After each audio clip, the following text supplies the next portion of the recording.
Hello guys and welcome to triple IQ। और यहाँ से हम लोग अपने इलेक्ट्रोस्टैटिक के MCQs को कंटिन्यू कर रहे हैं। इलेक्ट्रोस्टैटिक के ऊपर आपका ये लेक्चर नंबर 2 है। लेक्चर नंबर 1 में हम लोगों ने 1 से लेकर के 12 तक के क्वेश्चन को कवर कर लिया था, कुछ इंपॉर्टेंट कॉन्सेप्ट को भी देखा था। अभी इस पर्टिकुलर वीडियो में हम लोग सिर्फ और सिर्फ एक ही क्वेश्चन कवर करेंगे, क्वेश्चन नंबर 13। और व्हाट्सएप ग्रुप में आप मेरे को थोड़ा सा कमेंट करके बता दीजिएगा कि एक एक क्वेश्चन के लिए इतना डिटेल में एक्सप्लेनेशन आपके लिए सुटेबल है या नहीं है, ठीक है। और इस क्वेश्चन के लिए इतना डिटेल में एक्सप्लेनेशन मुझे इसलिए देना पड़ रहा है क्योंकि मैं यहाँ पे मान के चल रहा हूँ भाई, जैसे बहुत सारे स्टूडेंट क्या करते हैं कि क्लास 10th करने के बाद डायरेक्ट वो पॉलिटेक्निक में एडमिशन लेंगे और पॉलिटेक्निक के बाद डायरेक्ट वो LE से बीटेक में एडमिशन लेंगे और बीटेक के बाद फिर वो डायरेक्ट MTech कर लेते हैं। तो उनका जो है ना, दो बहुत ही इंपॉर्टेंट क्लास मिस हो जाता है। एक है क्लास 11th और दूसरा आपका 12th। क्लास 11th और 12th ये काफ़ी ज़्यादा आपको एक स्ट्रॉन्ग बेस बना करके देता है भाई, जिससे कि आप इंजीनियरिंग को और भी बेटर तरीके से समझ पाएँ। अब जिन्होंने क्लास 10th के बाद डायरेक्ट पॉलिटेक्निक कर लिया, तो पॉलिटेक्निक में भी क्लास 11 12 का ही सब्जेक्ट पढ़ना होता है 1 साल तक के लिए, यानी फर्स्ट ईयर तक के लिए। लेकिन वहाँ पे इतना डिटेल में, सीधी सी बात है, ये 2 साल लगता है। क्लास 11 के लिए 1 साल, इसके लिए दूसरा साल, यानी 2 साल का सिलेबस 1 साल में। और 1 साल में भी आपका क्या है, 6 महीने का सेमेस्टर, उसमें 2 महीना क्लास चलेगा, बाकी आपका ऑफ होता है। तो बहुत चीज़ जो है आपका मिस होता है वहाँ पे। जैसे यहाँ पे मैंने कुछ सब्जेक्ट मेंशन किए हैं 11 12 का। फिजिक्स हो गया, केमिस्ट्री हो गया और मैथ्स हो गया। फिजिक्स में अगर जैसे हम लोग टॉपिक की बात करें, इलेक्ट्रोस्टैटिक और इलेक्ट्रोमैग्नेटिज्म। इलेक्ट्रोस्टैटिक में हम लोग इलेक्ट्रिक फील्ड के बारे में पढ़ते हैं और इलेक्ट्रोमैग्नेटिज्म में हम लोग मैग्नेटिक फील्ड के बारे में पढ़ते हैं। और फिर क्या करते हैं, दोनों को मर्ज करके देखते हैं। इलेक्ट्रिक फील्ड और मैग्नेटिक फील्ड को फिर दोनों को मर्ज किया जाता है, उसके चलते फिर क्या रिस्पॉन्स होता है वो भी देखा जाता है इसमें 11 12 में। ओके, केमिस्ट्री भी आपका काफ़ी ज़्यादा इंपॉर्टेंट है। मैथ्स में है इंटीग्रेशन हो गया, डिफरेंशिएशन हो गया, पार्शियल डिफरेंशिएशन हो गया। तो ये सब का अगर आपको नॉलेज नहीं है तो इंजीनियरिंग आप कभी भी समझ नहीं पाइएगा। जैसे क्वेश्चन पूछ दिया आपका यहाँ पे, एन इलेक्ट्रिक फील्ड। अब इलेक्ट्रिक फील्ड के बारे में आपको पता ही नहीं है, या फिर यहाँ पे जो ऑप्शन दिया है, अल्फा पार्टिकल क्या होता है, गामा रेज क्या होता है, ठीक है। न्यूट्रॉन के बारे में तो आपको पता होगा, सब एटॉमिक पार्टिकल्स जैसे इलेक्ट्रॉन, प्रोटॉन, न्यूट्रॉन है, तो इसके बारे में आइडिया लग रहा हो। लेकिन आपका एक्सरे क्या होता है, एक्सरे कैसे बनता है, कैसे इसको जो कैथोड रे ट्यूब होता है उससे कैसे एक तरीके से इसको निकाला जाता है, तो ये सब काफ़ी चीज़ मिस हो जाता है भाई। ओके, तो जो आपका मिस हुआ है उसको मैं यहाँ पे एक तरीके से कोशिश करूँगा ताकि आपका फुलफिल हो जाए। और वही चीज़ है कि 2 साल का सिलेबस यहाँ पे ब्लैक बोर्ड पे अगर मैं 1 घंटा भी लेक्चर ले लूँगा तो कभी भी कवर नहीं होगा। लेकिन आपको ये आइडिया लग जाएगा कि यहाँ पे पूछा क्या है, क्वेश्चन क्या है आपका। ओके, तो सबसे पहले यहाँ पे बोल रहा है भाई कि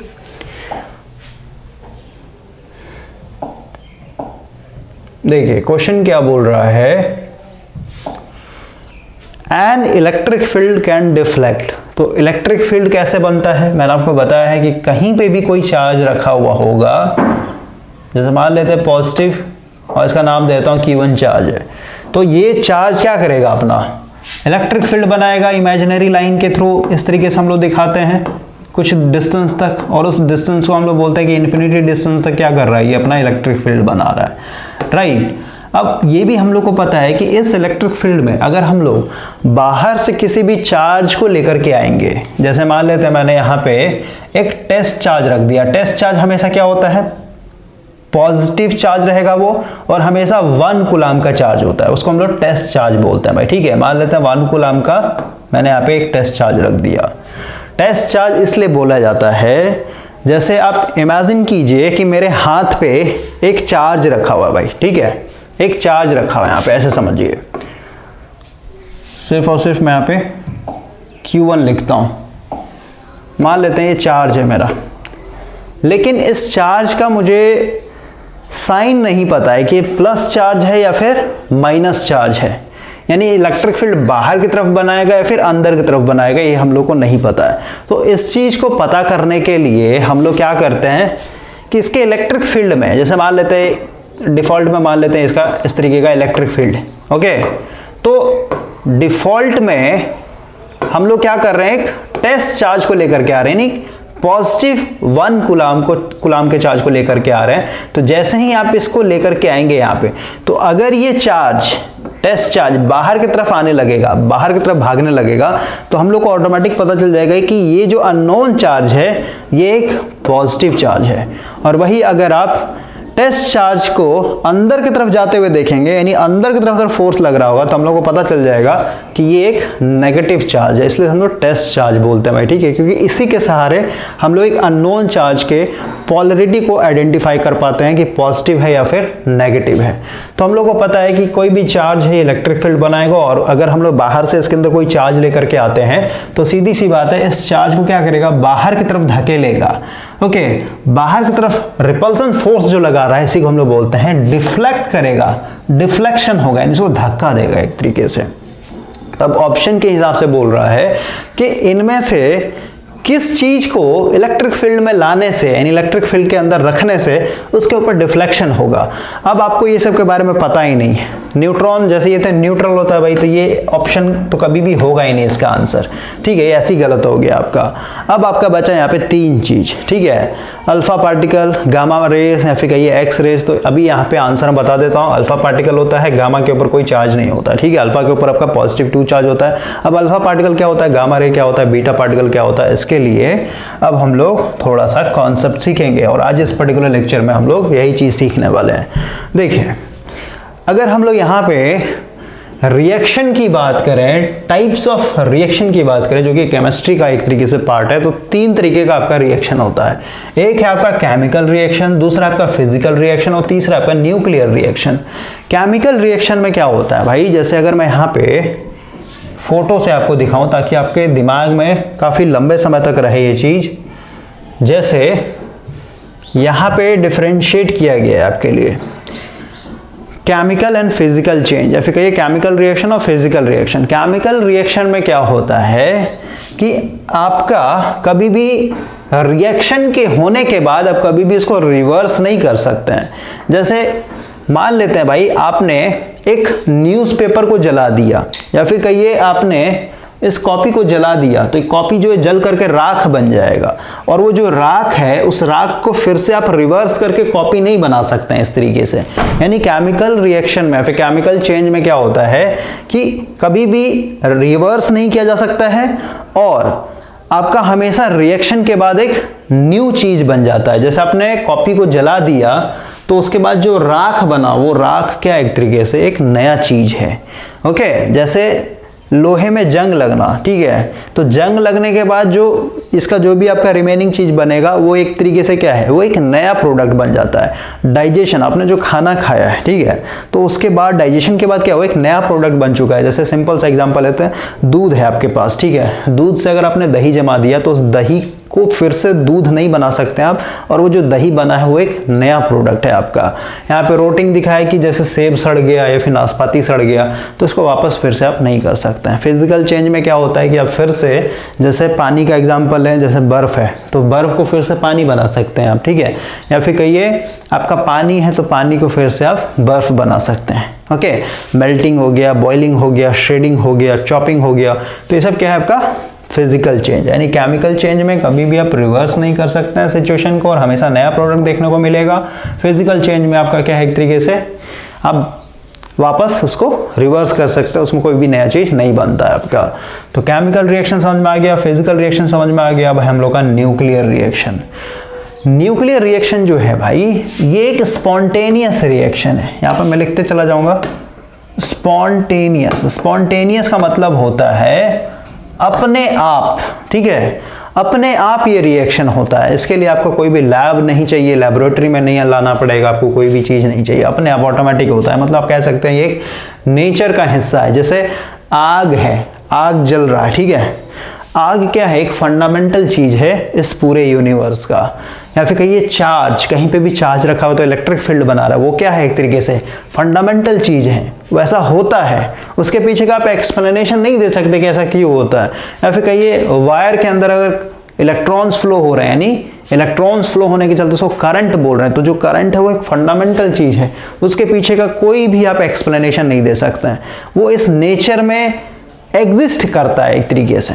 ओके, तो ये आपका स्पॉन्टेनियस रिएक्शन है और ये इंडिपेंडेंट होता है। इंडिपेंडेंट का मतलब क्या है, देखिए जैसे अगर आप केमिकल रिएक्शन की बात करें, जैसे मान लेते हैं भाई आप दूध से दही बना रहे हैं, ठीक है, तो दो सीजन की बात करते हैं, एक गर्मी का टाइम और एक सर्दी का टाइम। तो सर्दी के टाइम में अगर आप दूध से दही बनाने की कोशिश करेंगे ना, तो आपका काफ़ी ज़्यादा लंबा समय लगता है, ठीक है, यानी जल्दी दही जो है जमेगा ही नहीं आपका। यानी यहाँ पे टेम्परेचर जो है इंक्रीज या फिर डिक्रीज करने से आपका जो केमिकल रिएक्शन है, फिर जो केमिकल चेंज हो रहा है उस पर एक तरीके से असर हो रहा है, यानी वो उसका जो फ्रीक्वेंसी है दूध से दही बनने का वो इंक्रीज डिक्रीज हो रहा है।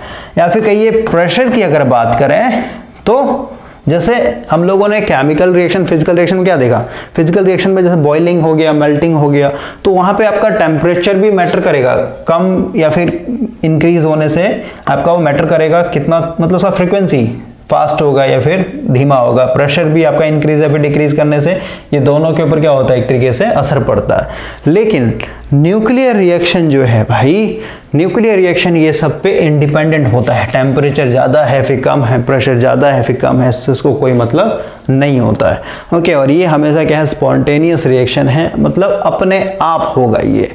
अब हम लोग यहाँ से स्टार्ट करते हैं, रेडियो एक्टिव एलिमेंट होता क्या है, उसके बाद फिर हम लोग अल्फा बीटा गामा एमिशन के ऊपर बात करेंगे। तो हमेशा मैंने आपको बताया है कि जो फंडामेंटल चीज़ है आपका, यानी आप एटम के ऊपर आ जाइए सीधे सीधे। एटम के ऊपर कहने का मतलब हर एक चीज़ लिविंग नॉन लिविंग थिंग से बना हुआ, उसको जूम करके देख रहे हो तो हम लोग को ये एटम देखने को मिल रहा है। इस एटम को अगर आप और जूम करके देखेंगे तो इसमें आपका इलेक्ट्रॉन, प्रोटॉन, न्यूट्रॉन, और मैंने आपको बताया था इलेक्ट्रॉन को हम लोग क्या कर सकते हैं, फ्री करवा सकते हैं, यानी उसको हाथ से खींच करके बाहर निकाल लेंगे तो ऑटोमेटिक फ्री हो जाएगा वैलेंस बैंड से, वो एक तरीके से बंधन उसका खत्म हो जाएगा। उसके बाद फिर हम लोगों ने मेटल के कंडीशन देखा था कि मेटल क्योंकि 27 डिग्री रूम टेम्परेचर पर रखा होता है तो उसमें ऑटोमेटिक क्या हो जाता है, वैलेंस बैंड से इलेक्ट्रॉन निकल जाता है, यानी फ्री इलेक्ट्रॉन्स होते हैं। ये सब आपको ऑटोमेटिक डिफॉल्ट में पता होना चाहिए, बार बार मैं आपको बताऊंगा नहीं। अब देखिए एटम की अगर बात करें यहाँ पे, तो एटम भाई दो तरीके का होता है। ओके, एक तो हो गया आपका स्टेबल एटम, ठीक है, स्टेबल एटम, और दूसरा होता है आपका अनस्टेबल एटम, अनस्टेबल एटम, ठीक है। स्टेबल एटम हम लोग उस एटम को बोलते हैं जिसका न्यूक्लियस जो है भाई वो कभी भी ब्रेक नहीं करता है।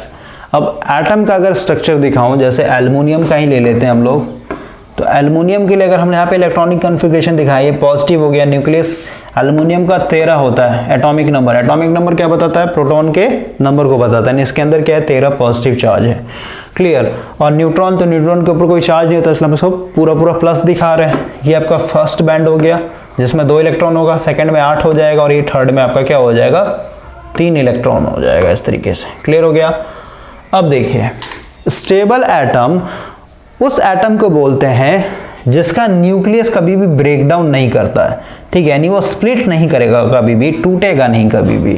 ओके, इसका क्या मतलब होता है भाई, देखिए अगर हम लोग न्यूक्लियस के ऊपर फोकस करें, न्यूक्लियस, तो न्यूक्लियस के अंदर जैसे एल्युमिनियम के लिए अगर देखें तो 13 पॉजिटिव चार्ज होंगे यहाँ पे, 1 2 3 4 5 6 7 8 9 10 11 12 13, इस तरीके से 13 पॉजिटिव चार्ज इसके अंदर घुसे हुए हैं। अब ये पॉजिटिव चार्ज है तो सीधी सी बात है, कूलम्स लॉ के हिसाब से प्लस प्लस क्या करेगा, सेम चार्ज क्या करता है, एक दूसरे को रिपेल करता है, रिपल्शन करेगा। तो रिपल्शन करने के चलते ये पूरा का पूरा चार्ज क्या होगा, इधर बाहर बाहर यानी किनारे किनारे आने की कोशिश करेगा, यानी पूरा का पूरा चार्ज क्या होगा, इस सॉलिड न्यूक्लियस को, सॉलिड है ये, ठीक है, मतलब एक बॉल का एग्जांपल लीजिए, प्लास्टिक वाला जो बॉल आता है उसको आप हाथ में एक तरीके से लेकर के, फिर जो गोल्फ वाला बॉल आता है ना छोटा सा व्हाइट कलर का, वो पूरा सॉलिड होता है, उसको आप इमेजिन कीजिए, ठीक है, क्योंकि न्यूक्लियस अपने आप में क्या है, सॉलिड है। किसने बताया था ये, रदरफोर्ड ने, किस एक्सपेरिमेंट से, गोल्ड फॉइल एक्सपेरिमेंट से। ओके, तो ये जो प्लस प्लस चार्ज है भाई, ये सीधी सी बात है, इसका जो बाहर वाला बाउंड्री है इस न्यूक्लियस का, यानी स्फीयर का बाहर वाला जो बाउंड्री है उसके ऊपर क्या कर रहा होगा, ये फोर्स लगा रहा होगा, ठीक है, यानी दूर दूर जाना चाहता है ना, रिपल्सिव फोर्स लगा रहा है ये। तो सीधी सी बात है, अगर ये बाहर की तरफ फोर्स लगा रहा है यानी ये न्यूक्लियस को ब्रेक डाउन करने की कोशिश कर रहा है, लेकिन न्यूक्लियस जो है आपका कभी भी टूटता नहीं। इसलिए तुम लोग कहते हैं कि इलेक्ट्रॉन आपका मूवेबल होता है, मूव कर सकता है, लेकिन प्रोटॉन आपका मूव नहीं करता है, क्योंकि प्रोटॉन तो न्यूक्लियस के अंदर फिक्स है, ठीक है, अंदर घुसा हुआ है। इसका मतलब क्या हुआ, अगर ये न्यूक्लियस सॉलिड है अपने आप में, और क्योंकि ये जो प्लस चार्ज है प्रोटॉन ये बाहर की तरफ फोर्स लगा रहा है, तो आप कह सकते हैं कि बाहर से एक एक्सटर्नल फोर्स लग रहा होगा जो कि इसके अंदर वाले फोर्स को कैंसल आउट कर रहा होगा, और जितना अंदर से फोर्स लग रहा है उतना ही आपका बाहर से भी फोर्स लग रहा होगा, तभी तो ये न्यूक्लियस पूरा का पूरा क्या है, एक सॉलिड स्फीयर की तरह बना हुआ है। इसका जो शेप है वो बिल्कुल मेंटेन है। ओके, तो यहाँ पे अब हम लोगों को थोड़ा सा फोर्सेस के बारे में पढ़ना होगा, नेचुरल फोर्सेस के बारे में। तो अगर आप नेचुरल फोर्सेस की बात करें तो यहाँ पे 4 तरीके का फोर्सेस मैंने लिखा। एक है ग्रेविटेशनल फोर्स। ग्रेविटेशनल फोर्स क्या होता है कि किसी भी बॉडी के पास अगर आपका मास है, ठीक है, यानी कोई भी बॉडी, अगर मास कहने का मतलब क्या, एटम, क्योंकि भाई जैसे ये पेन है, इस पेन को अगर आप जूम करके देखेंगे इसमें बिलियंस ट्रिलियंस एटम मिलेंगे। तो इस बॉडी के लिए, इस पेन के लिए 2 चीज आपको पढ़ना होगा। एक तो मास, मास किसके चलते आता है, जो इसका बिलियंस ट्रिलियंस एटम का जो नेट वेट होगा उसको हम लोग बोलेंगे मास। और वेट मतलब क्या कि इस पेन को हम लोगों ने अर्थ पे रखा हुआ है, तो अर्थ एक बहुत बड़ा बॉडी है और अर्थ के पास अपना मास है, तो सीधी सी बात है अर्थ के पास अपना एक ग्रेविटेशनल फील्ड होगा। यानी इस पेन के लिए क्या हो रहा है, हमेशा एक नीचे की तरफ फोर्स लग रहा है, उसके चलते हम लोग उसको वेट बोल रहे हैं, ठीक है, यानी वेट का एक तरीके से यहाँ पे फंडामेंटल चीज आ रहा है। तो नेचुरल फोर्स जो है भाई आपका 4 तरीके का एग्जिस्ट करता है। एक हो गया ग्रेविटेशनल फोर्स, यानी जिस बॉडी के पास मास है उसके पास ग्रेविटेशनल फील्ड भी होगा, यानी वो बाहर नीचे की तरफ धकेलेगा, धक्का लगाएगा। जैसे हम लोग हैं, हम लोग का भी अपना मास है 60 kg, 65 kg, 70 kg, लेकिन हम लोग क्योंकि अर्थ पे हैं तो अर्थ के मुकाबले अगर हम लोग अपने मास को कंपेयर करेंगे तो नेग्लिजिबल है, क्योंकि अर्थ एक बहुत बड़ा बॉडी है भाई। इसलिए अर्थ का जो मैग्नेटिक ग्रेविटेशनल फील्ड होगा, जो ग्रेविटेशनल फोर्स होगा, वो बहुत ज़्यादा होगा एज कंपेयर टू हम लोग के मास के चलते जो ग्रेविटेशनल फील्ड बन रहा है उसके मुकाबले, ठीक है। इसलिए सारे के सारे बॉडी क्या हो रहे हैं, नीचे की तरफ खींचे चले आते हैं, हम लोग भी नीचे की तरफ खींचे चले आएंगे। दूसरा हो गया आपका इलेक्ट्रोमैग्नेटिक फोर्स, ठीक है। दूसरा हो गया इलेक्ट्रोस्टैटिक फोर्स, चार्ज के चलते, मैग्नेटिक फील्ड के चलते। और फोर्थ है आपका न्यूक्लियर फोर्स। न्यूक्लियर फोर्स में भी आपका 2 तरीके का होगा, एक होता है वीक न्यूक्लियर फोर्स और एक होता है स्ट्रॉन्ग न्यूक्लियर फोर्स। अब हम लोग थोड़ा सा आगे आते हैं।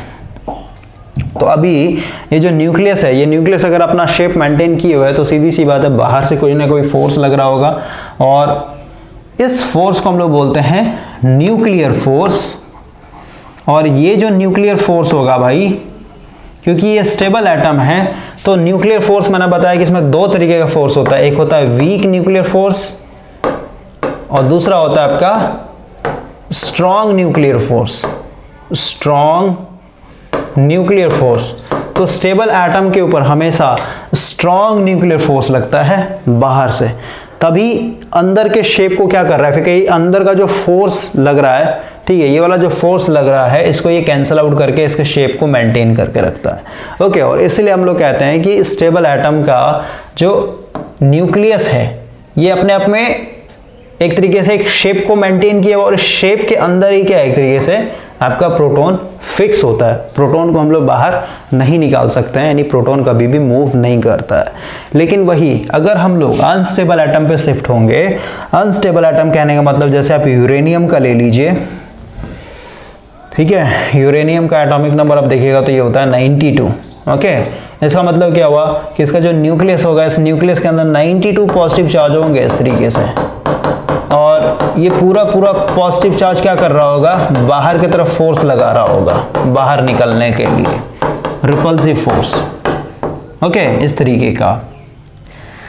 तो यहाँ पे क्या होता है, क्योंकि ये अनस्टेबल न्यूक्लियस है तो इसके ऊपर जो बाहर से फोर्स लगेगा ना भाई, ठीक है, इस फोर्स के मुकाबले यानी इंटरनल फोर्स के मुकाबले क्या होता है, एक्सटर्नल फोर्स एक तरीके से कम हो जाता है। इसीलिए ये जो न्यूक्लियस स्टेबल नहीं होता, शेप कभी भी स्टेबल नहीं होगा और हमेशा यहाँ से जो प्रोटॉन होते हैं अभी के जो न्यूट्रॉन होते हैं ये बाहर की तरफ हमेशा क्या होंगे, जंप करते रहते हैं, ठीक है, यानी बाहर निकलते रहते हैं। न्यूक्लियस अपने आप में क्या होता है, स्प्लिट होते रहता है।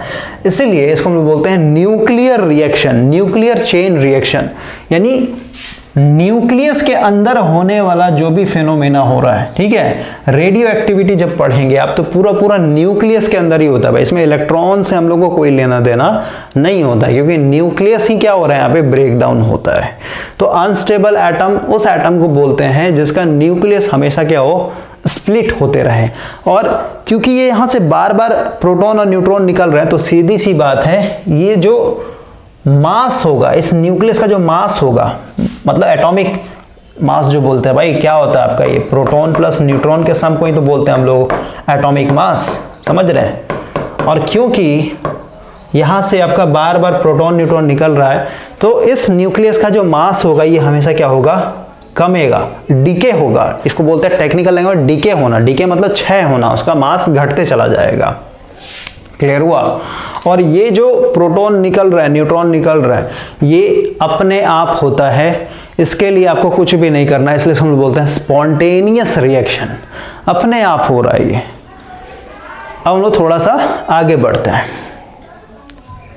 देखिए, जब आप एक अनस्टेबल न्यूक्लियस को देखेंगे यानी एक्सपेरिमेंट करेंगे, जैसे मैडम क्यूरी ये सब हो गया, ठीक है, हेनरी बैकुरेल ये सब हो गया, ये सब क्या है, रेडियो एक्टिविटी। हेनरी बैकुरेल आपका क्या है, एक तरीके से इन्होंने बताया कि इस तरीके का फेनोमेना होता है, मतलब रेडियो एक्टिव का इन्वेंशन किया है एक तरीके से इन्होंने। ओके, तो जैसे ये एक अनस्टेबल न्यूक्लियस है तो इसके अंदर भाई क्या होगा, इस तरीके से दिखा देता हूं, प्लस प्लस,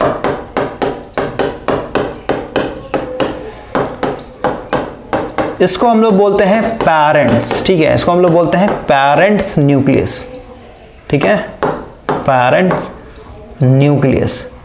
अब मुझे एक चीज बताइए यहाँ पे, जैसे मान लेते हैं अगर यहाँ पे मैं लिखूँ प्रोटॉन का संख्या है 11, इसका मतलब क्या हो जाएगा कि मैं सीधे सीधे सोडियम के बारे में बात कर रहा हूँ, ठीक है। अगर मैं लिखूँ यहाँ पे प्रोटॉन का संख्या है 13, यानी मैं एल्युमिनियम के ऊपर बात कर रहा हूँ, यानी नंबर ऑफ प्रोटॉन से ही हम लोग एलिमेंट के नाम को एक तरीके से कंसिडर करते हैं, या फिर आप सीधे सीधे एटॉमिक नंबर की बात करते हैं। अब ये पेरेंट्स न्यूक्लियस है, सबसे पहले आप एटम को कैसे रिप्रेजेंट करते हैं इसके लिए आप यहाँ पे आइए। जैसे मान लेते हैं कोई भी एक्स नाम का एलिमेंट है, ठीक है, तो नीचे में हम लोग यहाँ पे नंबर ऑफ प्रोटॉन को रखते हैं भाई। नंबर ऑफ प्रोटॉन रखने का मतलब क्या है कि एटॉमिक नंबर को रिप्रेजेंट किया जाता है। जैसे मान लेते हैं यहाँ पे मेरा है 11, ठीक है, यहाँ पे कहिए एक रेडियो एक्टिविटी के लिए दिखाता हूँ मैं। जैसे मान लेते हैं ये 92 है, तो 92 से आपको ये पता चल जाएगा कि ये प्रोटॉन के नंबर को बता रहा है। और 92 अगर प्रोटॉन, ऐसा मतलब क्या है कि ये जो एक्स एलिमेंट मैंने लिया ये कुछ नहीं, ये एक यूरेनियम है। अगर मैं यहाँ पे मान लेते हैं कोई मेरे पास वाई नाम का एलिमेंट है, ठीक है, और अगर मैंने यहाँ पे मेंशन कर दिया है कि ये मेरा 90 है, एटॉमिक नंबर 90 है, फिर ये प्रोटॉन का संख्या 90 है, इसका मतलब क्या, मैं थोरियम के बारे में बात कर रहा हूँ, ठीक है। तो नीचे में हम लोग हमेशा प्रोटॉन के संख्या को लिखते हैं, फिर एटॉमिक नंबर को लिखते हैं, और ऊपर में हम लोग मास को लिखते हैं। एटॉमिक मास का क्या होता है, proton plus neutron.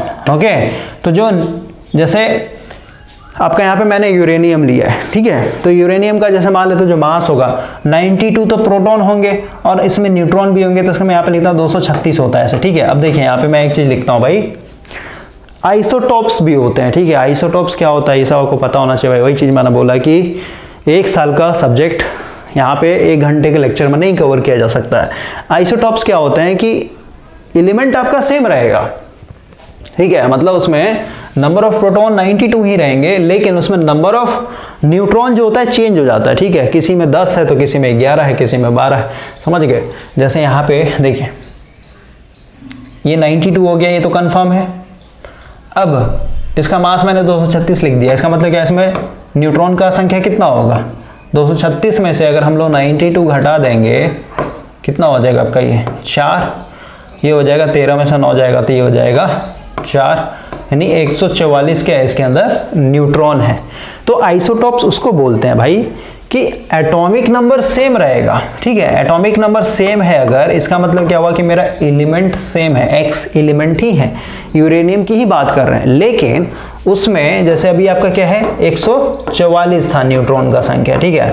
Second case में जैसे आपका प्रोटॉन का संख्या 92 ही रहेगा, लेकिन यहाँ पे न्यूट्रॉन इंक्रीज हो सकता है फिर कम हो सकता है। मान लेते मैं लेते हैं यहाँ पे 142 न्यूट्रॉन ही है। तो ये अपने आप में क्या है, ये यूरेनियम ही है, लेकिन यूरेनियम का ये एक अलग आइसोटॉप्स है। ये भी यूरेनियम ही है, लेकिन यूरेनियम का ये दूसरा आइसोटॉप्स है। यानी आइसोटॉप्स के अंदर क्या होते हैं, सेम एटॉमिक नंबर, मतलब क्या, प्रोटॉन का संख्या सेम रहता है, लेकिन मास अलग अलग हो जाता है, डिफरेंट एटॉमिक मास। जैसे यहाँ पे अगर आपने मास का मतलब क्या होता है, प्रोटॉन प्लस न्यूट्रॉन, तो दोनों को जोड़ेंगे 92 प्लस, यानी प्रोटॉन को जोड़ेंगे और न्यूट्रॉन को जोड़ेंगे तो यहाँ पे कितना आ रहा है 236 आ रहा है। अब सेकंड केस में यहाँ पे अगर प्रोटॉन प्लस न्यूट्रॉन को जोड़ेंगे यानी 92 प्लस 142 करेंगे तो कितना हो जाएगा आपका 234 ही मिलेगा। यानी क्या हुआ कि एटॉमिक नंबर सेम है, लेकिन मास नंबर आपका क्या हो जा रहा है, अलग अलग हो जा रहा है। इसी को हम लोग बोलते हैं आइसोटॉप्स। जैसे सिंपल सा एग्जाम्पल मैंने बताया था, आप बाइक का एग्जाम्पल ले लें, फिर कार का एग्जाम्पल ले लें, ठीक है। जैसे मान लेते हैं आप पैशन प्रो का एग्जाम्पल लेते हैं, ठीक है। तो पैशन प्रो में भाई आपका 3-4 मॉडल आता है ना। जैसे आपका लो मॉडल हो गया जिसको बेस मॉडल बोलते हैं, मीडियम मॉडल हो गया जिसमें सेल्फ स्टार्ट ये सब दे दिया जाता है, और टॉप मॉडल में फिर आपका सेल्फ स्टार्ट, उसमें फिर ABS आ जाएगा, उसके बाद फिर आपका डिस्क ब्रेक आ जाएगा रियर फ्रंट में, ठीक है। यानी बाइक एक ही है लेकिन उसके 3 मॉडल है, ठीक है। मतलब पैशन प्रो ही है लेकिन अलग अलग उसका क्या है, मॉडल है। तो यहाँ पे वही है कि एटम आपका वही है लेकिन इसमें अलग अलग मॉडल है, इसको हम लोग आइसोटॉप्स बोलते हैं। क्लियर हो गया। अब हम लोग आते हैं वापस, ये आपका एक तरीके से पेरेंट्स न्यूक्लियस है। पेरेंट्स न्यूक्लियस को अगर हम लोग को रिप्रेजेंट करना होगा तो हम लोग इस तरीके से दिखाते हैं कि ये मान लेते हैं किसी का भी आपका कोई भी एलिमेंट का आपका न्यूक्लियस है, यूरेनियम हो सकता है, थोरियम हो सकता है, कुछ भी हो सकता है, प्लूटोनियम हो सकता है। तो इसमें एक्स से दिखाएंगे तो नीचे हम लोग क्या लिखेंगे, प्रोटॉन को दिखाते हैं, और ऊपर में क्या लिखेंगे, प्रोटॉन प्लस न्यूट्रॉन को दिखाते हैं। क्योंकि न्यूक्लियस को ही हम लोग क्या करते हैं भाई, इलेक्ट्रॉन को, यहाँ पे एक लाइन लिखता हूँ मैं, इलेक्ट्रॉन जैसे ये न्यूक्लियस है तो उसके बाहर में आपका इस तरीके से ऑर्बिट बना होगा ना, समझ रहे हैं, इस ऑर्बिट के अंदर इलेक्ट्रॉन होगा। तब कहिए इलेक्ट्रॉन कहा गया, मास नंबर को रिप्रेजेंट करने के लिए, फिर कहिए एटम के, यानी किसी भी एटम को रिप्रेजेंट करने के लिए भाई सिर्फ 2 ही चीज चाहिए, प्रोटॉन को दिखाना होता है और प्रोटॉन प्लस न्यूट्रॉन इन मास को दिखाना होता है, ठीक है। इलेक्ट्रॉन को हम लोग यहाँ पे कंसीडर नहीं करते हैं। तो वही चीज़ है, अगर ये न्यूक्लियस है तो न्यूक्लियस और दिखाना होगा तो एक्स मतलब क्या कि किसी भी एलिमेंट का ये न्यूक्लियस होगा, नीचे में प्रोटॉन को दिखाते हैं, ऊपर में आपका प्रोटॉन प्लस न्यूट्रॉन को दिखाया जाता है, ठीक है। तो ये मेरा पेरेंट्स न्यूक्लियस है। तो पेरेंट्स न्यूक्लियस को दिखाने के लिए हम लोग हमेशा ऐसे लिखेंगे, इस तरीके का फोटो नहीं बनाना आपको बार बार, ओके। यहाँ पे प्रोटॉन और ऊपर में आपका प्रोटॉन प्लस न्यूट्रॉन। अब क्योंकि ये हम लोगों ने जो न्यूक्लियस लिया है ये एक अनस्टेबल एटम का न्यूक्लियस लिया है, और यहाँ पे दिखाई देता हूँ मैं 236, इसको कर लेते हैं 92 और इसको कर लेते हैं हम लोग 236, ठीक है। ये मेरा पेरेंट्स न्यूक्लियस है। तो ऑटोमेटिक क्या होगा, ये स्प्लिट होगा, न्यूक्लियस अपने आप टूटेगा। तो ये जो टूटता है भाई ये बड़ा ही यूनिक तरीके से टूटेगा। जैसे मान लेते हैं ये जब टूटा, यानी जब ये बाहर निकला, तो इसके इस फर्स्ट केस में बता रहा हूं, फर्स्ट केस में मान लेते हैं 2 प्रोटॉन बाहर निकला एक साथ और 2 न्यूट्रॉन बाहर निकला एक साथ, ठीक है। यानी 2 प्रोटॉन बाहर निकल गए और 2 न्यूट्रॉन बाहर निकल गए, ओके। तो अगर ये जो बाहर निकला इसको भी अगर मुझे दिखाना होगा तो इसको मैं कैसे दिखाऊंगा, थोड़ा सा मैं मिटा देता हूं, यहाँ पे स्पेस बनाते हैं।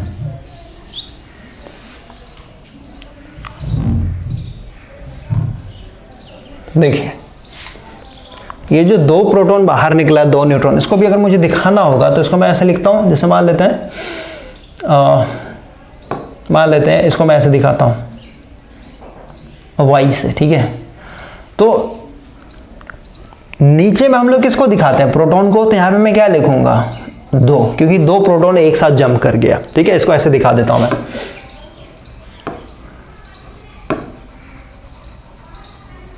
ये मान लेते हैं आपका येलो कलर से मैंने दिखा दिया, ये प्रोटॉन था, और ग्रीन कलर से दिखा देता हूं कि ये मेरा न्यूट्रॉन था। इस तरीके से आपका ये पूरा बाहर निकल गया, जंप कर गया एक ही साथ, ओके। तो इसको अगर मुझे दिखाना हो तो यहाँ पे मैं क्या दिखाऊंगा 2, और ऊपर में क्या है प्रोटॉन प्लस न्यूट्रॉन, यानी 2 प्रोटॉन थे और 2 न्यूट्रॉन थे, यानी कितना हो जाएगा टोटल 4 हो जाएगा यहाँ पे, ओके। तो इसको कुछ नहीं हम लोग बोलते हैं अल्फा पार्टिकल। क्लियर हुआ? यानी ये जो मैंने यहाँ पे y लिखा है भाई, ये y तो बस मैंने x y z जो होता है उस तरीके से मैंने लिख दिया था, ठीक है। तो ये जो y है, ये y कुछ नहीं, इसको हम लोग बोलते हैं अल्फा पार्टिकल। क्लियर हुआ? और अल्फा पार्टिकल कुछ नहीं, हम लोग इस तरीके दिखाते हैं 2 और ऊपर में होता है आपका 4। अब इसको और अगर हम लोग देखें तोड़ करके, तो क्योंकि इस अल्फा पार्टिकल के अंदर सिर्फ और सिर्फ 2 प्रोटॉन यानी 2 पॉजिटिव चार्ज हैं भाई, इस न्यूक्लियस के अंदर कहीं पे भी इलेक्ट्रॉन तो है नहीं। और मैंने आपको बताया कि इलेक्ट्रॉन से कोई मतलब नहीं, इलेक्ट्रॉन का कोई भागीदारी ही नहीं, यहाँ पे लेना देना नहीं, पूरा न्यूक्लियस के ऊपर फोकस कर रहे हैं। तो न्यूक्लियस के अंदर सिर्फ और सिर्फ एक ही चार्ज होता है, पॉजिटिव चार्ज। ओके, तो अगर न्यूक्लियस के अंदर से अगर ये हिस्सा बाहर निकल गया, जैसे मैं बोल रहे कि 2 प्रोटॉन और 2 न्यूट्रॉन निकला, ठीक है, तो नेट चार्ज यानी इसके पास चार्ज कितना होगा, क्योंकि अल्फा पार्टिकल के पास सिर्फ और सिर्फ 2 प्रोटॉन थे, यानी इसके ऊपर क्या होगा, टोटल ओवरऑल 2 पॉजिटिव चार्ज होगा। इस अल्फा पार्टिकल के अंदर इलेक्ट्रॉन नहीं ना है भाई, कहीं पे भी इलेक्ट्रॉन एग्जिस्ट नहीं है जो कि इसको कैंसिल आउट करके इसको न्यूट्रल बनाए। ओके, इसलिए हम लोग कहते हैं कि अल्फा पार्टिकल के पास क्या होता है, 2 पॉजिटिव चार्ज होते हैं। किसके चलते आ रही है, क्योंकि इसके पास 2 प्रोटॉन है। ओके, और इसको अगर हम लोग कंपेयर करें, जैसे न्यू पेज पे आता है, यहाँ पे अगर हम लोग हीलियम की बात करें, हीलियम एटम का इलेक्ट्रॉनिक कन्फिगरेशन, तो हाइड्रोजन हीलियम है, इसका एटॉमिक नंबर 2 होता है। एटॉमिक नंबर 2 कहना मतलब प्रोटॉन का संख्या यहाँ पे 2 है। ओके, और इसके अगर न्यूक्लियस को दिखाएं हम लोग, यहाँ पे 2 प्रोटॉन और इसके अंदर न्यूट्रॉन को मैं ऐसा सर्कल दिखाता हूँ, हीलियम के अंदर 2 न्यूट्रॉन होता है, ठीक है भाई, ये आपको पता होना चाहिए। और इसके अगर इलेक्ट्रॉनिक कन्फिगरेशन को दिखाएं तो ये 2 इलेक्ट्रॉन यहाँ पे, ठीक है, क्योंकि जितना प्रोटॉन होगा उतना आपका क्या हो जाएगा, इलेक्ट्रॉन होगा, कैंसिल आउट करने न्यूट्रल बनाने के लिए इसको। ओके, तो जो हम लोगों ने अल्फा पार्टिकल यहाँ पे दिखाया है, 2 प्रोटॉन और 2 प्रोटॉन प्लस 2 न्यूट्रॉन। हाँ, तो अगर आप इसके न्यूक्लियस को देखें, हीलियम के न्यूक्लियस को अगर आप देखेंगे, सिर्फ और सिर्फ इस पोर्शन को फोकस करना है, ठीक है। यहाँ पे बाहर निकालता हूँ इसके न्यूक्लियस को, सिर्फ 2 प्लस चार्ज है और 2 न्यूट्रॉन है इसके अंदर, ठीक है। तो अगर मैं इसके न्यूक्लियस को रिप्रेजेंट करना चाहूँ तो इसको मैं लिख सकता हूँ, जैसे मान लेते हैं He, क्योंकि हीलियम के न्यूक्लियस के ऊपर काम कर, यहाँ पे न्यूक्लियस लगा देता हूँ मैं, ठीक है, न्यूक्लियस के ऊपर बात कर रहे हैं हम लोग। तो हीलियम के न्यूक्लियस के पास क्या है, 2 प्रोटॉन, तो प्रोटॉन को हमेशा नीचे लिखते हैं, और इसका मास कितना होगा, 2 प्रोटॉन प्लस 2 न्यूट्रॉन, यानी ओवरऑल कितना हो जाएगा आपका, 4 मास हो जाएगा। इसका मतलब क्या हुआ कि अल्फा पार्टिकल कुछ नहीं, ये हीलियम का न्यूक्लियस होता है, ठीक है। हीलियम के न्यूक्लियस को आप कह सकते हैं कि यही मेरा क्या है, एक तरीके से अल्फा पार्टिकल है, क्योंकि इसके ऊपर आपका 2 प्रोटॉन और 2 न्यूट्रॉन है, या फिर कहिए इसके अंदर 2 प्रोटॉन और 2 न्यूट्रॉन है। ओके, यानी अल्फा पार्टिकल 2 4 इस तरीके रिप्रेजेंट किया जाता है। इसको हम लोग हीलियम के न्यूक्लियस से, यहाँ पे न्यूक्लियस मेंशन करना पड़ेगा आपको, रिप्रेजेंट कर सकते हैं, यानी दोनों बराबर होता है। तो आई होप कि ये समझ में आया होगा। अल्फा पार्टिकल क्या होता है, कुछ नहीं, 2 पॉजिटिव चार्ज होते हैं, क्योंकि इसके पास ओवरऑल 2 पॉजिटिव प्रोटॉन है, ठीक है, 2 प्रोटॉन है इसके पास। सेकंड केस पे आते हैं, ठीक है, यानी ये जो पेरेंट्स न्यूक्लियस यहां से स्प्लिट हुआ, तो इसने 2 प्रोटॉन और 2 न्यूट्रॉन को बाहर निकाल दिया। तो अब जो इसके पास बचेगा, शेष क्या बचेगा, शेष क्या रह जाएगा, इसको अगर मैं यहाँ पे इक्वेशन से लिखूं, ये मान लेते हैं आपका 92 था पेरेंट्स, जिसको हम लोग बोल रहे हैं 200।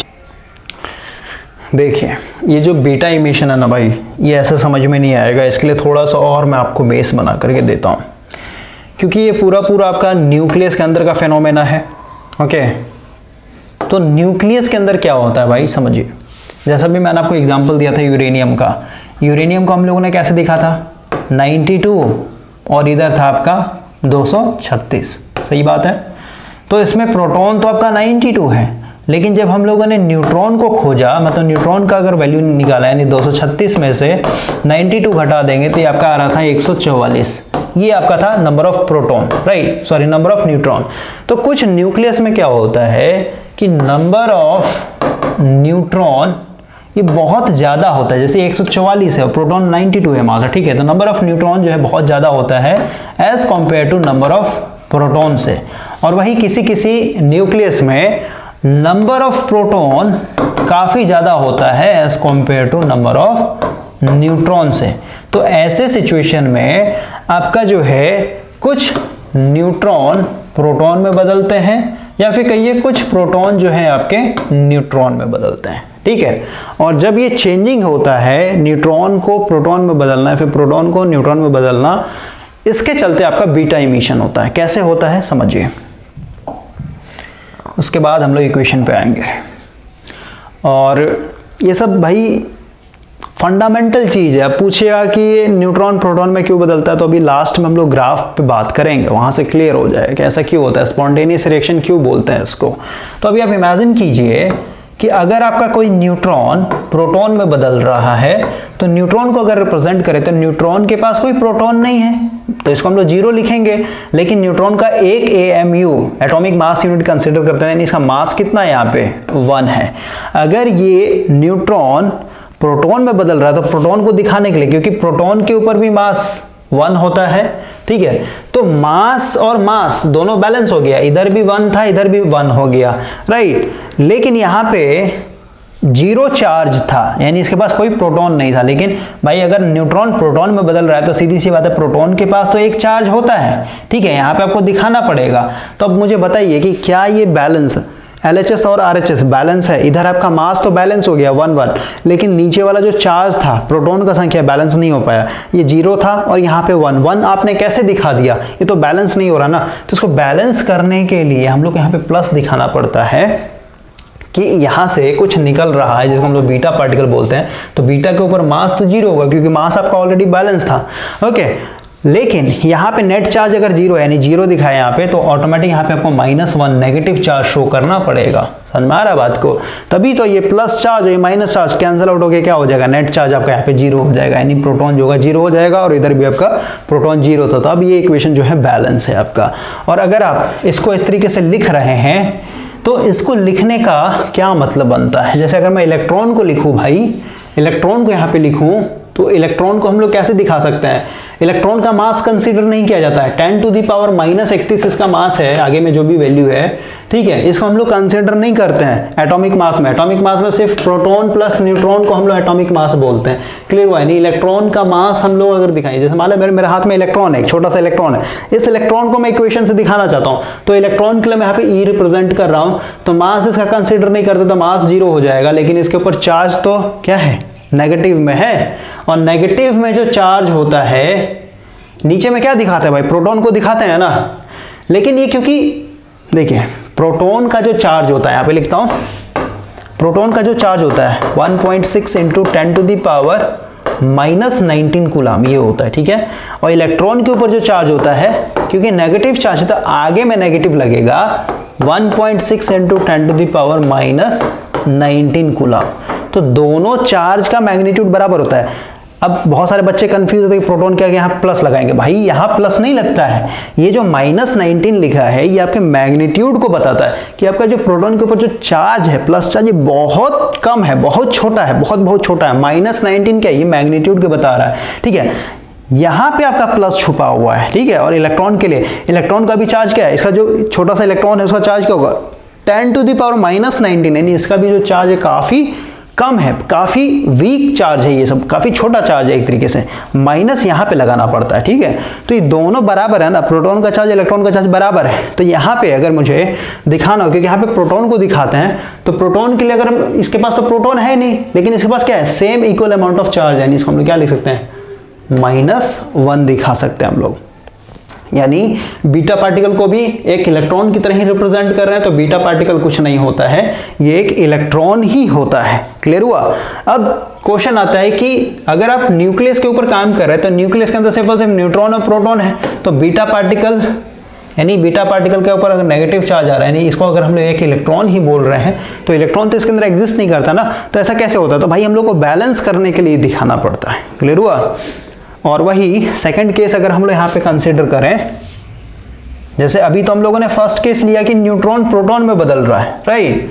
अब हम लोग सेकंड केस लेते हैं कि अब जो है प्रोटॉन जो है मेरा न्यूट्रॉन में बदल रहा है, तो यानी इधर 1 होगा तो मास भी इसका 1 होगा, तो यहाँ पे न्यूट्रॉन अगर बदल रहा है यानी 0 और उसके ऊपर मास 1, ठीक है, तो मास मास तो बैलेंस हो गया, लेकिन ये नीचे वाला बैलेंस नहीं हो रहा है, तो यहाँ पे हम लोग को बीटा पार्टिकल दिखाना पड़ता है। और यहाँ पे क्योंकि +1 चार्ज था तो यहाँ पे इसके पास +1 दिखाना पड़ेगा और इसका 0 दिखाना पड़ेगा, यानी बीटा इमिशन जो होता है 2 तरीके से होता है, पॉजिटिव में भी और नेगेटिव में भी।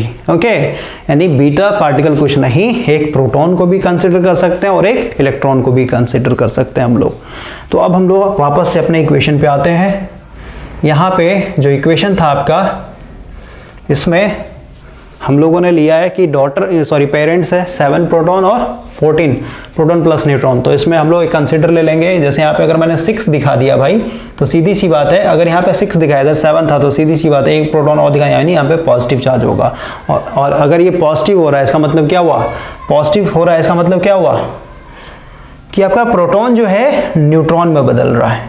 क्लियर, प्रोटॉन जो है भाई आपका न्यूट्रॉन में बदलेगा, तभी तो हम लोग को प्लस दिखते हैं। कहाँ गया हम लोग का, देखिए यहाँ पे प्रोटॉन आपका न्यूट्रॉन में बदल रहा है। और वही अगर आपका यहाँ पे माइनस दिखाना पड़ता बैलेंस करने के लिए, तो आप कह सकते थे कि न्यूट्रॉन मेरा प्रोटॉन में बदल रहा है, तो हम लोग बीटा इमिशन। ओके, तो बीटा पार्टिकल की अगर बात करें हम लोग यहाँ पे, तो बीटा पार्टिकल के ऊपर क्या होगा, जैसे अल्फा पार्टिकल के ऊपर +2 चार्ज था प्रोटॉन के चलते, अब बीटा पार्टिकल के ऊपर क्या है, एक तरीके से या तो नेगेटिव चार्ज आएगा, इलेक्ट्रॉन बोल सकते हैं, या तो फिर कहिए पॉजिटिव चार्ज आएगा। क्लियर हुआ। अब हम लोग थोड़ा सा दोनों को कंपेयर करते हैं। देखिए, बीटा पार्टिकल और अल्फा पार्टिकल कंपेयर करते हैं, उसका फिर गामा इमिशन के ऊपर आएंगे। जैसे अगर हम लोग मास की बात करें, ठीक है, मास और मास की बात करेंगे यहाँ पे, तो हम लोग यहाँ पे पेनिट्रेटिंग पावर की बात करेंगे, पेनिट्रेटिंग पावर। अब मुझे बताइए मास किसका ज्यादा होगा, अल्फा पार्टिकल को हम लोग लिख रहे हैं इस तरीके से, मास इसका 4 AMU है, और बीटा पार्टिकल को हम लोग लिख रहे हैं 0, और यहाँ पे या तो प्लस होगा या तो फिर कहिए माइनस, इस तरीके से दिखाएंगे। तो बीटा पार्टिकल के ऊपर कोई चार्ज नहीं मेंशन, मास नहीं मेंशन किया गया, यानी बीटा पार्टिकल का मास जो है हमेशा कम है अल्फा पार्टिकल के मुकाबले।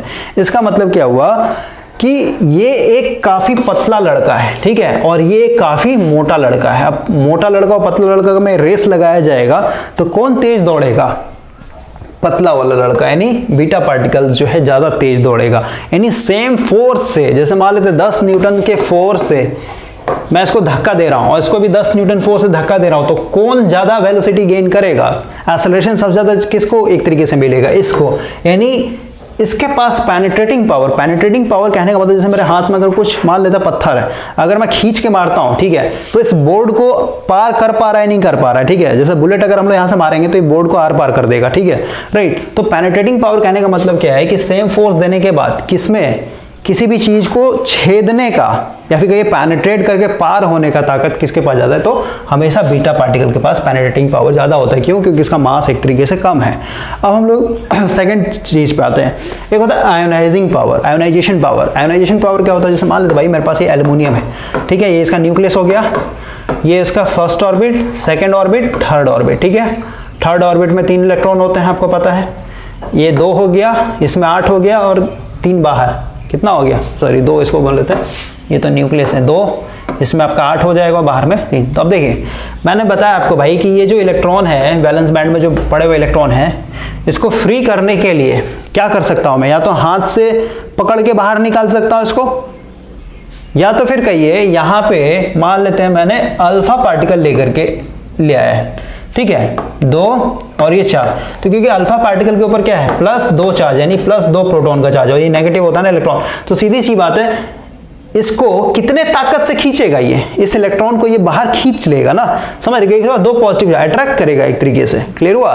और वही अगर मैं यहाँ पे बीटा पार्टिकल लेकर के आ जाऊं, बीटा पार्टिकल कौन सा लेकर के आऊं, मान लेते हैं पॉजिटिव वाला लेकर के आता हूं, ठीक है, तो सीधी सी बात है इसके पास एक ही प्रोटॉन है, तो और दोनों सेम डिस्टेंस पे, ये भी सेम डिस्टेंस पे, ये भी सेम डिस्टेंस पे, तो सीधी सी बात है भाई इसके पास सिर्फ एक ही प्लस चार्ज है, तो सीधी सी बात है इसको ये ज्यादा ताकत से खींच नहीं पाएगा। इसका मतलब क्या हुआ, ionising power, ionisation power alpha particle का ज्यादा होता है, ठीक है, क्यों, क्योंकि इसके ऊपर दो पॉजिटिव चार्ज और बीटा पार्टिकल के पास सिर्फ एक ही चार्ज होता है, तो नेगेटिव है तो पॉजिटिव, तो इसके पास आयोनाइजेशन पावर कम होता है।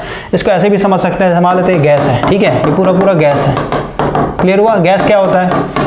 एटम से मिलकर बना होता है और ये फ्री एटम्स होते हैं, ठीक है। तो इसके अंदर अगर आप अल्फा पार्टिकल को रखते हैं तो इन गैस के एटम्स के अंदर जो वैलेंस बैंड में इलेक्ट्रॉन पड़े उसको खींच पाता है, नहीं कर पाता, ठीक है। तो अल्फा पार्टिकल का खींचने का जो ताकत है वो ज्यादा होता है as compare to beta particle, इसलिए हम बोलते हैं आयोनाइजिंग पावर क्या है, अल्फा पार्टिकल का ज्यादा होता है। क्लियर हो गया? पेनिट्रेटिंग पावर समझ में आ गया, मास से रिलेटेड होता है। आयोनाइजिंग पावर चार्ज से रिलेटेड होता है। ओके, और क्या बचा है इसमें? अब हम लोग आते हैं गामा पार्टिकल के ऊपर, यानी गामा इमिशन क्या होता है। थोड़ा सा और देख लेता हूँ, और कुछ मिस हो रहा होगा तो उसको भी हम लोग देख लेंगे। देखिए भाई, गामा पार्टिकल क्या होता है।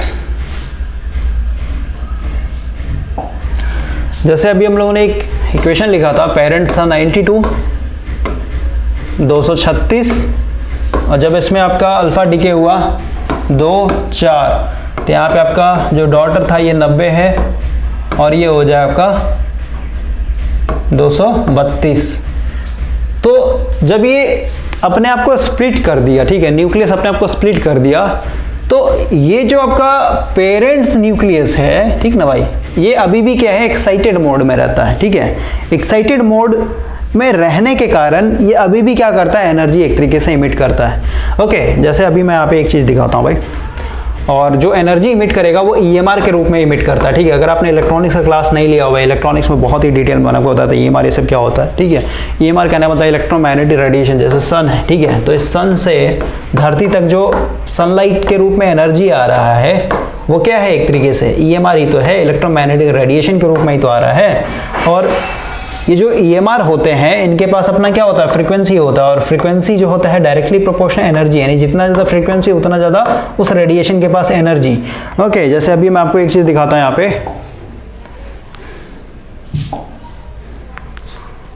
उसके लिए मुझे थोड़ा सा डाटा ऑन करना पड़ेगा भाई, 1 मिनट।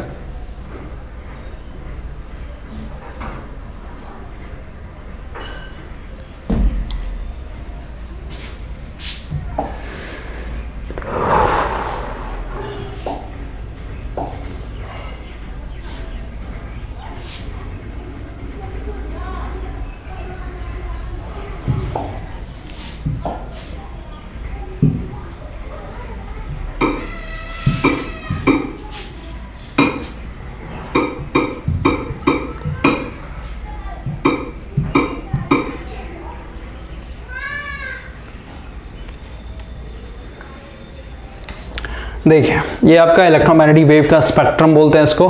अब इसमें अगर आप देखेंगे ध्यान से तो यहाँ पे आपका फ्रीक्वेंसी दिखाया गया है, ये आपको दिख रहा होगा, और इधर जैसे जैसे जा रहे हैं, यानी लेफ्ट से राइट की तरफ जा रहे हैं, तो ऐसा ऐसा फ्रीक्वेंसी आपका बढ़ते चला जा रहा है। देख रहे हैं इधर आपका फ्रीक्वेंसी काफ़ी, यानी वेव साइकिल काफ़ी जल्दी जल्दी बन रहा है।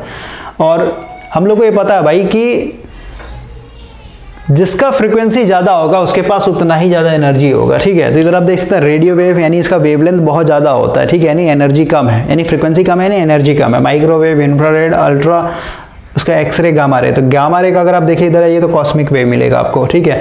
तो गामा रे का फ्रीक्वेंसी बहुत ज़्यादा होता है, फ्रीक्वेंसी ज़्यादा है मतलब एनर्जी बहुत ज़्यादा, और एनर्जी बहुत ज़्यादा है तो सीधी सी बात है इसके पास पेनिट्रेटिंग पावर बहुत ज़्यादा होता है, ठीक है, क्योंकि भाई ये इलेक्ट्रोमैग्नेटिक वेव है। गामा रे क्या है आपका, एक तरीके से ये एक इलेक्ट्रोमैग्नेटिक वेव है, ध्यान से समझिएगा मैं क्या बोल रहा हूँ। सो जो अल्फा पार्टिकल था या फिर कहिए जो बीटा पार्टिकल था, ये पार्टिकल्स है। पार्टिकल्स कहने का मतलब क्या है, इसके पास अपना एक मास है, ये छोटे छोटे कण है। लेकिन जो गामा रे होता है ना, इसको रेज बोलते हैं हम लोग, ठीक है, ये क्या है, एक तरीके से ये इलेक्ट्रोमैग्नेटिक वेव है। वेव क्या है, एक तरीके से इसका कोई मास नहीं होता है एक तरीके से, ठीक है। और इसका जब मास ही नहीं होगा तो सीधी सी बात है इसके पास पेनिट्रेटिंग पावर बहुत ज़्यादा हो जाता है। ओके, सबसे ज़्यादा आपका अल्फा बीटा से अगर कंपेयर करेंगे तो इसका पेनिट्रेटिंग पावर सबसे ज़्यादा होता है, क्योंकि इसका फ्रीक्वेंसी बहुत ज़्यादा है, फ्रीक्वेंसी बहुत ज़्यादा है, एनर्जी बहुत ज़्यादा है, ठीक है। और ये कब निकलता है, जब आपका ये एक्साइटेड मोड में आपका पेरेंट्स न्यूक्लियस रहेगा, उस सिचुएशन में आपका रेडिएशन के रूप में एनर्जी इमिट करता है। और इसके बाद इतना ताकत होता है कि आपका जो स्किन है उसको भी एक तरीके से पेनिट्रेट कर देगा। और यही कारण है, जैसे अगर आपके स्किन को ये पेनिट्रेट कर दे रहा है, ठीक है, तो आपने पढ़ा होगा सेल, ठीक है, क्योंकि हम लोग का जो स्किन है इसको जूम करके देखें तो ये अंदर में क्या है, बहुत सारे सेल्स हैं। तो सेल्स को अगर आप देखेंगे तो सेल का अगर मैं थोड़ा सा स्ट्रक्चर यहाँ पे आपको दिखाऊं तो सेल के अंदर आपका सबसे पहले ये हो गया सेल वॉल। ऐसे एनिमल्स में सेल वॉल नहीं होता है, प्लांट्स में होता है सिर्फ, ठीक है। तो सेल मेम्ब्रेन हो जाएगा। सेल मेम्ब्रेन के बाद जब एंटर कीजिएगा तो ये आपका ऑटोमेटिक हो जाएगा साइटोप्लाज्म। साइटोप्लाज्म के अंदर बहुत सारा आपका होता है, जैसे आपका माइटोकॉन्ड्रिया हो गया, ओके। उसके बाद फिर आपका वैक्यूल्स हो गया, एंडोप्लाज्मिक रेटिकुलम हो गया, उसका फिर आपका न्यूक्लियर मेम्ब्रेन मिलेगा। न्यूक्लियर मेम्ब्रेन के अंदर फिर आपका एकदम अंदर में जाइएगा तो फिर आपका क्रोमोसोम के अंदर फिर आपका डीएनए आरएनए से मिल जाएगा, ठीक है। तो अगर आपका ये जो गामा रे है ये आपके स्किन को पेनिट्रेट कर दे रहा है, यानी सेल को भी पेनिट्रेट कर देगा, और सेल को पेनिट्रेट कर देगा तो सीधी सी बात है न्यूक्लियस के अंदर जो आपका डीएनए है, ठीक है, इस डीएनए का जो स्ट्रक्चर होता है जो हम लोग डबल हेलिकल स्ट्रक्चर बोलते हैं, ठीक है, इस तरीके का, इसको एक तरीके से डिस्टर्ब कर देगा, यानी आपका डीएनए एक तरीके से डैमेज हो जाएगा। और डीएनए के पास ही क्या होता है, आपका जेनेटिक इन्फॉर्मेशन होता है। जेनेटिक इन्फॉर्मेशन का मतलब जो आपके पेरेंट्स के पास से आ रहा है, जैसे आपका जो, जैसे ये मेरे हाथ में हेयर है, ठीक है, अब ये हेयर ब्लैक होगा या फिर ब्राउन होगा, या फिर हेयर जो है इतना बड़ा होगा या फिर और छोटा होगा, या फिर जैसे आपका फिंगर है, ये फिंगर इतना बड़ा होगा या फिर और छोटा होगा, ठीक है। आपका हाइट जो है 5 फीट होगा, 6 फीट होगा, 7 फीट होगा, ये कहीं ना कहीं प्रोग्राम्ड होते हैं ना भाई, ठीक है। जैसे अगर आप यहाँ पे एक इलेक्ट्रोमैग्नेटिक रिले का बात करें, रिले क्या होता है, ब्रेन होता है, ठीक है, सेंसिंग डिवाइस होता है एक तरीके से। तो इस रिले में कौन सा हम लोग ले रहे हैं, इलेक्ट्रोमैग्नेटिक रिले ले रहे हैं। तो सीधी सी बात है, अगर आपका लाइट जैसी कटेगा तो इलेक्ट्रोमैग्नेट पे काम कर रहे हैं, magnetic field zero, magnetic field zero, तो जो भी आपका प्लंजर है वो एक तरीके से खत्म हो जाएगा, नीचे गिर जाएगा। तो ये प्रोग्रामिंग आपने किस में डाल रखा है, रिले में, या फिर ये इलेक्ट्रोमैग्नेटिक है उसके चलते इसको पता है कि जैसे ही करंट जीरो होगा ये डाउन हो जाएगा। तो डीएनए को पता होता है, डीएनए में ही आपका पहले से ही प्री प्रोग्राम किया रहता है कि आपका जो नाखून होगा वो इतना बड़ा होगा, या फिर आपका फिंगर जो है इतना बड़ा होगा, आपका हाइट जो है इतना बड़ा होगा, आपका हेयर जो है काला होगा, आपका आंख जो है ब्राउन होगा, ये सब पहले से ही कोडेड रहता है भाई, ठीक है।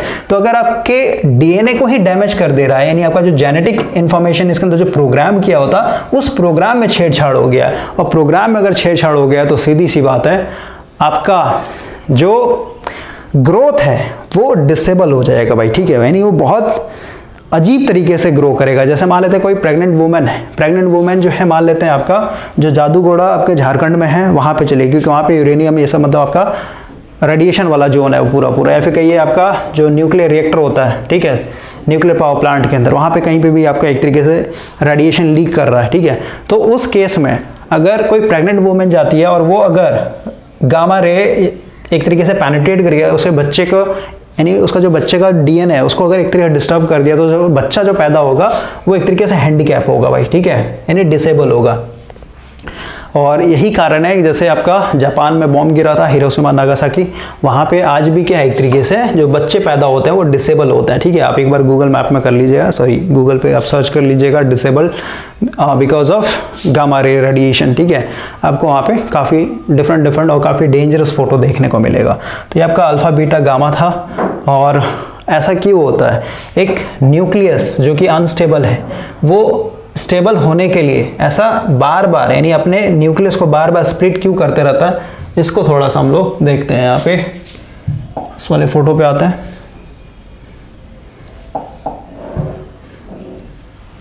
देखिए यहाँ पे भाई इस फोटो पे अगर आप बात करेंगे ना तो यहाँ पे लिखा हुआ है डीके मोड, आई होप कि आपको ये दिख रहा होगा, beta plus decay, beta negative decay, alpha decay, spontaneous fusion, proton emission, neutron emission, stable nuclear, ठीक है। यानी प्रोटॉन न्यूट्रॉन में बदलेगा, न्यूट्रॉन प्रोटॉन में बदलेगा, alpha decay, beta decay, gamma decay क्या होता है तो बता दिया मैंने आपको। यहाँ पे देखिए ये जो ब्लैक लाइन दिखाई गया ना, ये जो एक्स एक्सिस है, सॉरी ये जो वाई एक्सिस है आपका, ये वाई एक्सिस आपके प्रोटॉन को बता रहा है, ठीक है, नंबर ऑफ प्रोटॉन को बता रहा है, ठीक है। और ये जो एक्स एक्सिस है इसका, ये नंबर ऑफ न्यूक्लियस को बता रहा है, ठीक ना भाई, न्यूक्लियस को, ये जो एक्स एक्सिस है यहाँ पे, सॉरी न्यूक्लियस बोल रहा हूँ, मतलब न्यूट्रॉन को बता रहा है ये, ठीक ना। अब देखिए ये जो ब्लैक लाइन है, ये जो ब्लैक लाइन है यहाँ पे देख रहे हैं, ये ब्लैक वाला, ये एक तरीके से स्टेबिलिटी को बता रहा है आपका, ठीक है, नहीं यहाँ पे स्टेबल है। अब देखिए इसको थोड़ा सा और ऊपर करते हैं,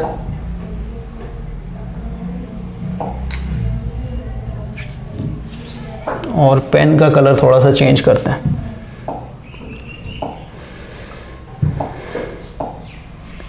देखिए यहाँ पे अगर आप देखेंगे कि 10, अगर किसी के पास 10 न्यूट्रॉन है, कलर को क्या हो जा रहा है, ठीक है, 10 न्यूट्रॉन है तो सीधी सी बात है यहाँ पे एग्जिस्ट करेगा, और 10 प्रोटॉन है तो सीधी सी बात, जब इस तरीके से देखेंगे तो ऑटोमेटिक क्या हो रहा है, ये ब्लैक लाइन पे एक तरीके से एग्जिस्ट कर जा रहा है, ठीक है। अगर किसी में 11, जैसे सोडियम की बात करें तो 11 कहीं यहाँ होगा और 11 प्रोटॉन है और 11 न्यूट्रॉन है तो कहीं यहाँ पे, यानी ब्लैक लाइन पे एग्जिस्ट करेगा। यानी ये सब जो एटम है क्या है, ये स्टेबल एटम है, ठीक ना भाई। जो जो एटम इस ब्लैक लाइन पे एग्जिस्ट करेगा वो सारा जो एटम है वो स्टेबल है, नहीं उनका न्यूक्लियस जो है कभी भी इस तरीके से डिके नहीं करेगा, ठीक है। ये जो भी आपका ब्लैक लाइन दिखाया गया ना, इस पे जो भी एग्जिस्ट कर रहा है आपका एलिमेंट का एटम, वो सब क्या है, स्टेबल है। अब जैसे मान लेते हैं यहाँ पे ब्लू वाला या फिर येलो वाला या फिर ये डॉट डॉट जो रेड दिखाया गया है, इधर कोई एग्जिस्ट कर रहा है। जैसे आप 92 की बात करें, ठीक है, 92 कहीं यहाँ पे आएगा, ये 90 है तो ये 92 कहीं यहाँ पे आएगा, ठीक है। सॉरी, ये न्यूट्रॉन है ना, प्रोटॉन पे आते हैं, देखिए ये 90 है, 92 कहीं यहाँ पे आएगा, ये प्रोटॉन को दिखा रहे हैं यहाँ पे, ठीक है। तो यहाँ से अगर आते हैं आप ग्राफ पे तो कहीं इधर आइएगा, ठीक है, और 144 यानी यहाँ पे कहीं आएगा, ठीक है, यानी इधर कहीं नीचे में कहीं आप मेंशन कीजिए, ये लाइन स्ट्रेट नहीं जा रहा है, ठीक है ना भाई, ठीक है। तो ये ब्लू लाइन पे एक तरीके से एग्जिस्ट कर रहा है, ओके।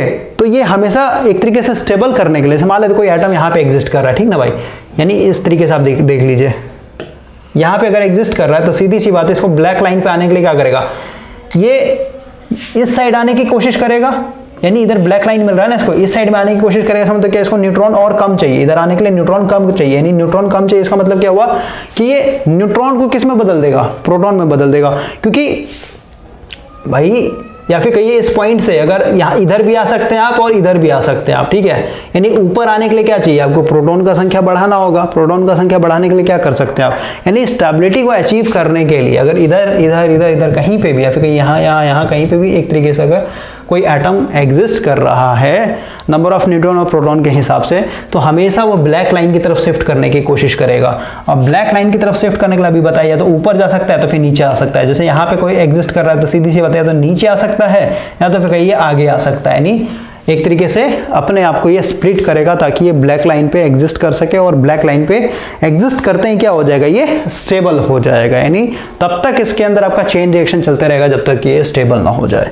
तो ये पूरा का पूरा आपका कॉन्सेप्ट था भाई। अब इसमें मैं ज़्यादा टाइम दूंगा नहीं, ऑलरेडी काफ़ी लंबा एक्सप्लेनेशन हो गया। अब आते हैं हम लोग अपने क्वेश्चन के ऊपर। अब आपका क्वेश्चन ये ऑटोमेटिक क्लियर हो जाएगा। An electric field can deflect, ठीक है, क्या हो जाएगा आपका अल्फा पार्टिकल। ये न्यूट्रॉन के ऊपर कोई चार्ज नहीं होता, गामा के ऊपर कोई चार्ज नहीं होता, गामा के ऊपर कोई मास भी नहीं होता भाई, ठीक है। ये रेडिएशन है, रेडिएशन यानी ईएमआर के ऊपर कोई चार्ज नहीं होता, ठीक है, और ना ही कोई वेट होता है। अब एक्सरे, अब एक्सरे क्या होता है भाई, इसके लिए आपको पूरा, अब इसमें न्यूट्रॉन है तो न्यूट्रॉन के लिए आप समझिए न्यूट्रल एक तरीके से, ठीक है, तो आंसर कभी होगा नहीं। तो बचा क्या, सिर्फ अल्फा, और अल्फा एक काफ़ी भारी पार्टिकल होता है, ठीक है, क्योंकि इसका जो मास है क्या है 4 AMU, ठीक है, इस तरीके से दिखा रहा है ना।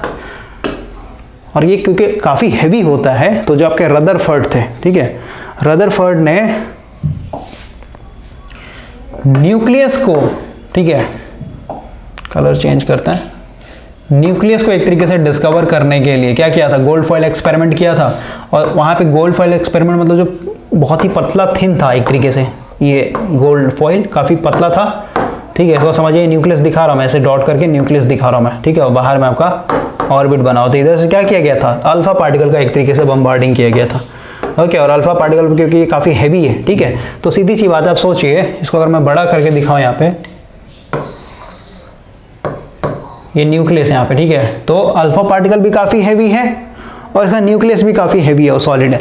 तो जब ये अल्फा पार्टिकल जब इसका सीधे न्यूक्लियस को हिट करता था डायरेक्ट एकदम 180 डिग्री एंगल पे, तो ऑटोमेटिक क्या होता था, पूरा रिफ्लेक्ट कर जाता था। तो यहाँ पे क्लियर हो गया कि जो अल्फा पार्टिकल मैं भेज रहा हूँ ये अपने आप में काफ़ी हैवी पार्टिकल है, और अगर ये हैवी पार्टिकल अंदर से टकरा करके एकदम 180 डिग्री एंगल से वापस आ जा रहा है, इसका मतलब क्या हुआ कि अंदर में जो न्यूक्लियस है वो भी आपका काफ़ी हैवी है, ठीक है। और बाकी आपका कुछ जो है ऐसे डिफ्लेक्ट होता था, तो ये क्योंकि इसके ऊपर पॉजिटिव 2 चार्ज होते हैं प्रोटॉन के चलते, तो न्यूक्लियस भी आपका पॉजिटिव होता है, तो ऑटोमेटिक क्या होता है, डिफ्लेक्ट करके अगर किसी एंगल पे, जैसे मान लेते आपने इस एंगल पे फेंका हो, ये ऐसे डिफ्लेक्ट कर गया, तो ये एंगल से हम लोग को पता चल गया कि न्यूक्लियस के ऊपर क्या एक तरीके से पूरा पॉजिटिव चार्ज है। तो आपका भाई 11th-12th का फिजिक्स केमिस्ट्री मैथ काफ़ी इंपॉर्टेंट, काफ़ी ज़्यादा मायने रखता है इंजीनियरिंग में। अगर आपने स्किप कर दिया है तो आपको ये प्रॉब्लम क्रिएट करेगा। कोशिश कीजिए जो आपका मिस हो चुका है उसको आप कवर करें, और ऑलरेडी YouTube आपके पास है, बहुत सारे वीडियोस पड़े हुए हैं 11th-12th, अभी पूरा चैनल ही होता है उनका 11th-12th के ऊपर। ओके, तो वहाँ से आप कवर कर सकते हैं।